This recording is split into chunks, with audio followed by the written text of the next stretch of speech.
നാരായണീയം. നാരായണീയം എഴുതിയത് ആരാണെന്നറിയാമോ? നാരായണീയം എഴുതിയത് മേൽപ്പത്തൂർ ഭട്ടതിരിപ്പാടാണ് നാരായണീയം എഴുതിയത്.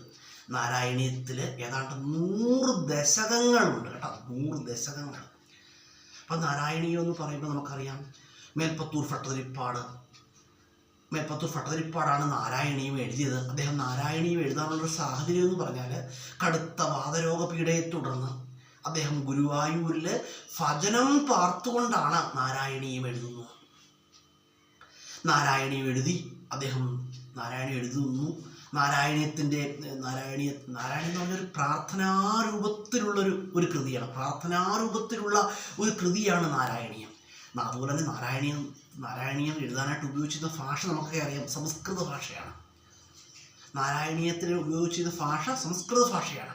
അപ്പം നാരായണീയം എന്ന് പറഞ്ഞാൽ നാരായണീയം ഗുരുവായൂരപ്പന് സമർപ്പിക്കുകയായിരുന്നു കേട്ടോ. മേൽപ്പത്തൂർ ഭട്ടതിരിപ്പാട് നാരായണീയം ഗുരുവായൂരപ്പന് സമർപ്പിക്കുകയായിരുന്നു. അതുപോലെ നാരായണീയത്തിലെ പദങ്ങളാണ് അഗ്രേ പശ്യാമി, അതുപോലെ തന്നെ ഹന്തഭാഗ്യം ജനാന, അതുപോലെ തന്നെ ആയുരാരോഗ്യ സൗഖ്യം. ഇതൊക്കെ നാരായണീയത്തിലെ ഹൈലൈറ്റായ പദങ്ങളാണ്. അതുപോലെ അഗ്രേ പശ്യാമി എന്ന് പറഞ്ഞാൽ ഞാൻ കാണുന്നു. ആരെ കാണുന്നു? ഗുരുവായൂരപ്പനെ കാണുന്നു കേട്ടോ. മേൽപ്പത്തൂർ നാരായണീയത്തിൽ പറയുന്നതാണ് അഗ്രേ പശ്യാമി. അതുപോലെ തന്നെ നാരായണീയത്തെക്കുറിച്ച് പറയുകയാണെങ്കിൽ മേൽപ്പത്തൂർ ഭട്ടതിരിപ്പാട് വേദവ്യാസന്റെ പുനർജന്മമാണോ എന്നും പറയപ്പെടുന്നുണ്ട് കേട്ടോ.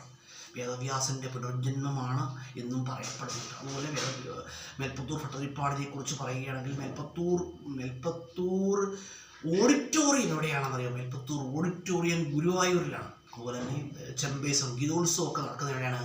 മേൽപ്പത്തൂർ ഓഡിറ്റോറിയത്തിലാണ് ചെമ്പൈ സംഗീതോത്സവം. അതുപോലെ ത്യാഗരാജ സംഗീതോത്സവം കഴിഞ്ഞാൽ ദക്ഷിണേന്ത്യയിലെ ഏറ്റവും വലിയ സംഗീതോത്സവമാണ് ഏത്? ചെമ്പൈ സംഗീതോത്സവം. ത്യാഗരാജ സംഗീതോത്സവം ദക്ഷിണേന്ത്യയിലെ ഏറ്റവും വലിയ സംഗീതോത്സവമാണ് ത്യാഗരാജ സംഗീതോത്സവം. ത്യാഗരാജ സംഗീതോത്സവം കഴിഞ്ഞാൽ ദക്ഷിണേന്ത്യയിലെ ഏറ്റവും വലിയ സംഗീതോത്സവം ഏതാണ്? ചെമ്പൈ സംഗീതോത്സവമാണ്. ചെമ്പൈ സംഗീതോത്സവം നടക്കുന്നത് എവിടെയാണ്?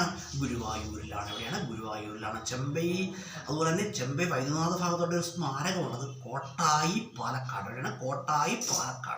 അതുപോലെ മേൽപ്പത്തൂരിൻ്റെ സ്മാരകം എവിടെയാണ്? മേൽപ്പത്തൂരിൻ്റെ സ്മാരകം എന്ന് പറഞ്ഞാൽ ചന്ദനക്കാവ് മലപ്പുറം. എവിടെയാണ്? ചന്ദനക്കാവ് മലപ്പുറം.